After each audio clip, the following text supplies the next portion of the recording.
Hello, Virgo, Sun, Moon, Rising, and Venus signs. Kamusta kayo? Sana pinasa mabuti kayong kalagayan.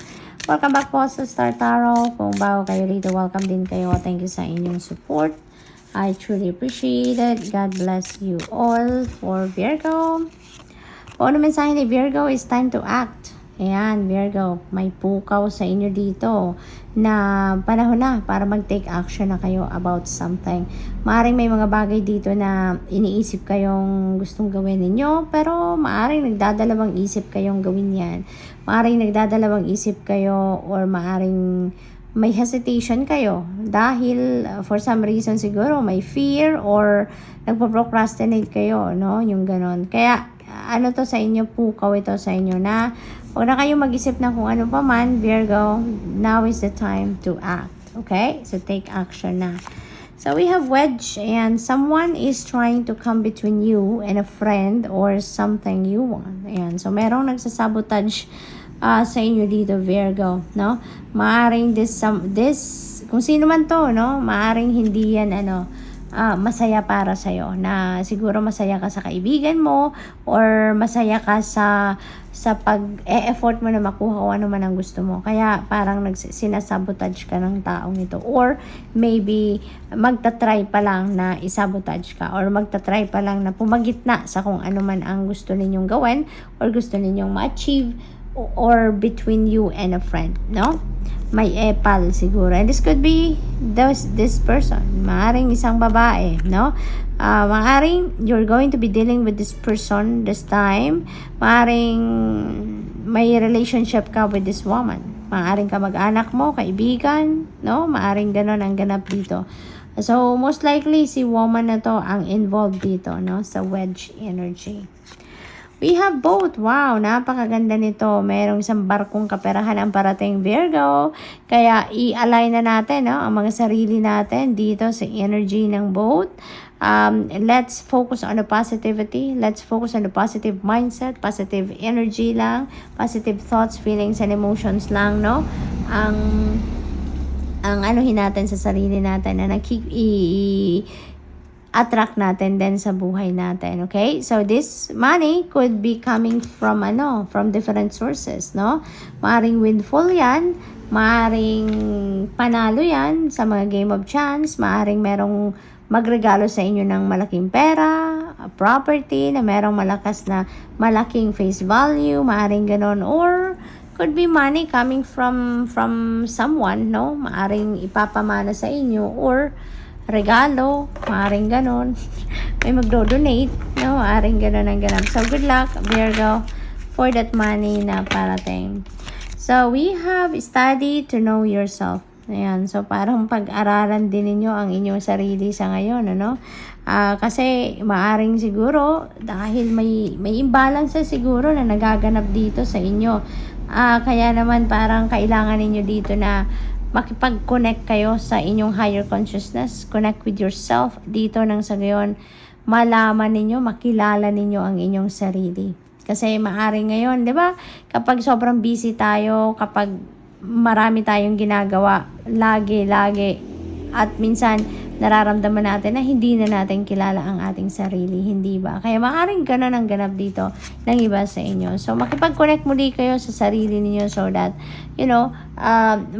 makilala niyo muli ang inyong sarili. Take the opportunity. Ayan. So, there are various opportunities siguro na parating sa inyo dito that could be in different areas of life, no, Virgo? Kaya, iniimbitahan din kayo dito na i-take ninyong every opportunity na dumadating. Take every opportunity na kakatok sa inyo. So, what else? We have speak your truth. Speak your truth. Maaring meron ditong, mga hidden parts of yourself pa kayo, no, Virgo?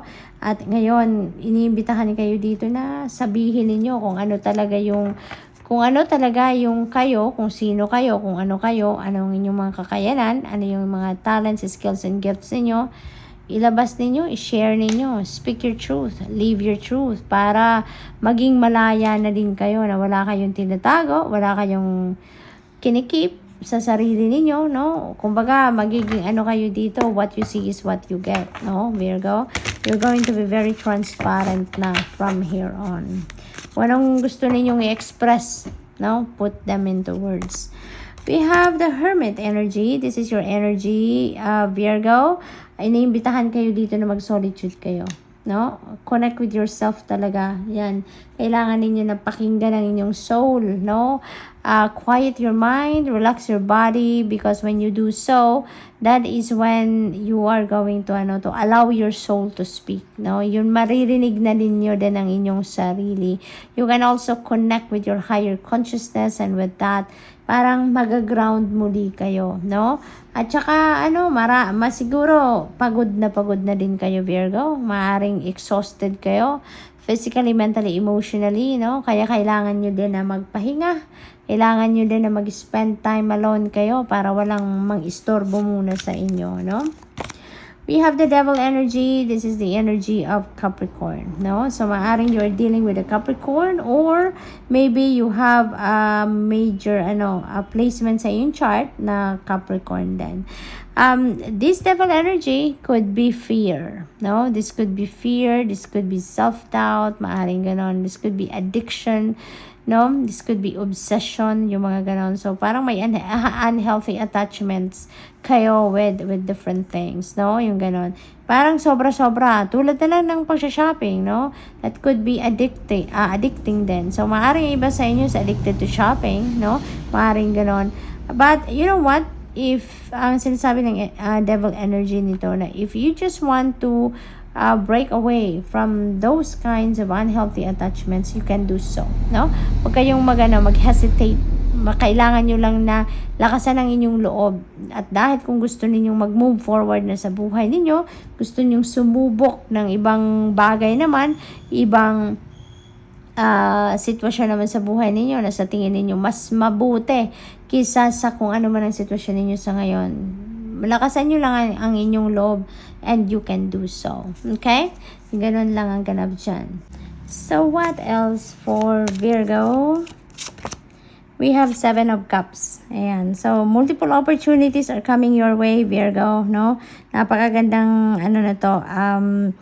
sitwasyon para sa inyo. Dahil, maaring opportunity ito pagdating sa trabaho, no? Opportunity for career advancement, or new career path, or business opportunity. This could be in any area of life, no?